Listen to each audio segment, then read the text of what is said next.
Ibiti bikomeye ubisanga mu ishamba ry'inzitane, aho bisabwa kugwanira buri gatonyanga k'amazi na buri gaco k'izuba kabonetse. Aho niho gukomera gukomoka. Uko niko uzotsinda ibibazo vyawe vyose vyo mu buzima, uba umunyenkomezi. Umunyenkomezi ninde? Umunyenkomezi ni uwo muntu wese yanka gucika intege. Ntugaterwe isoni no gutsindwa, ntugaterwe isoni n'abagutwenga. Uyu munsi abo bona bakomeye canke bari hejuru, ejo bari hasi batsindwa nk'uko kwawe. Uyu munsi abanyantege nke nibo bazoba ari abanyenkomezi mu minsi iri imbere. Ntucike intege ngo nuko uguye canke usubiye hasi. Subira wiyegeranye uhaguruke kandi uhitemo. Hitamo ico wokora aka kanya. Hitamo gukora cane ntubikinebwe. Hitamo guhindura ubuzima bwawe. Banza wakire mu mutima wawe ibiza byose uhangane navyo.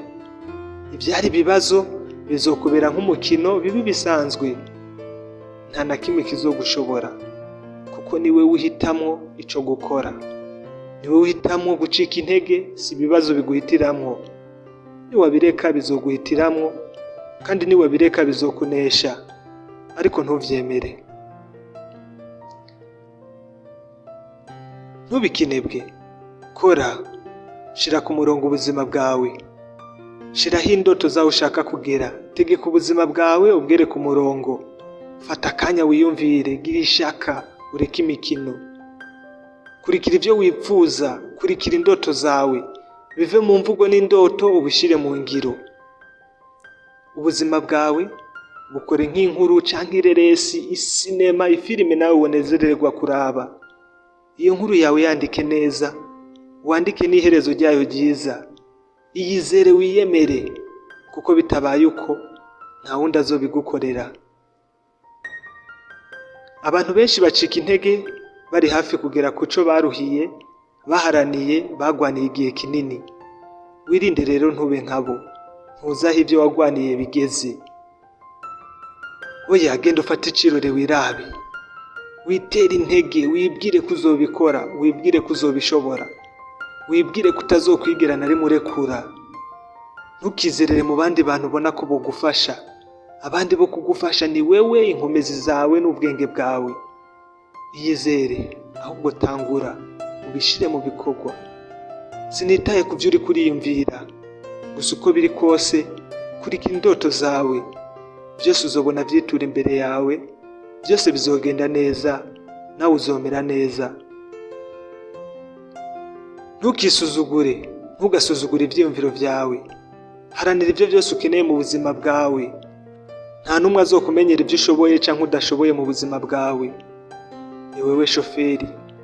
Ni wewe utwaye ubwato bwawe muri iki kiyaga giteye ubwoba, gishobora kukumira uramutse uzanye ivy'imikino.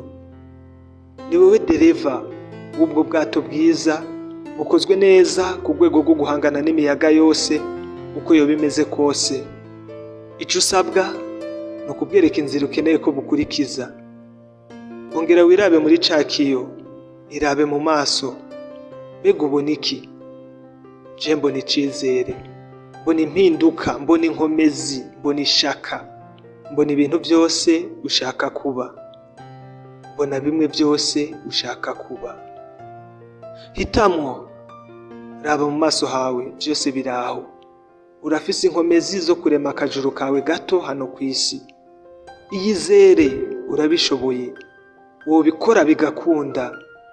Ahubwo genda utangure, kandi utangure uyu munsi. Nta kindi gihe ciza co gutangura kiruta uyu munsi. Aha ni Iwacu ku Muhana TV. Jewe nitwa Gusenga Deriki. Ntubibagire gukora subscribe canke s'abone nimba utarabikora. Imana ikurinde naho ubutaha.